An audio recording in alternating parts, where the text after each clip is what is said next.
আমার ভাই আল্লামা মামুনুল হক সাহেব বলেছেন, লড়াই করে ফ্যাসিবাদ বিদায় করেছি, লড়াই করে জনগণের দাবি আদায় করব।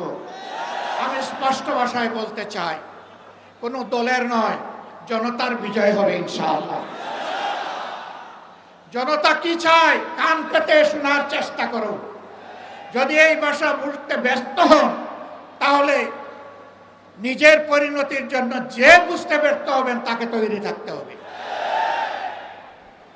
আমরা কথা দিচ্ছি বাংলাদেশের জনগণকে, আমাদের সহযোদ্ধারা আমাদের হাতে এনে মুক্তির প্রাথমিক পরিবেশটা উপহার দিয়েছে। আমরা জনগণের মুক্তি আদায় করেই ঘরে ফিরবো ইনশাআল্লাহ।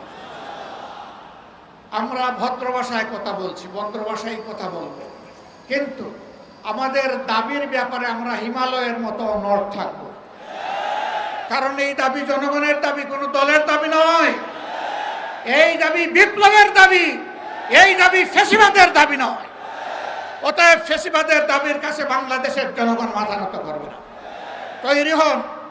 যতক্ষণ পর্যন্ত জনগণের দাবি আদায় না হবে, আমাদের আন্দোলন দুর্বার গতিতে চলতে থাকবে ইনশাআল্লাহ। আজই শীর্ষ নেতৃবৃন্দ এই মিটিং এর পরে আমরা মিলিত হচ্ছি। পরবর্তী কর্মসূচি যথাশীঘ্রই আপনারা জানতে পারবেন।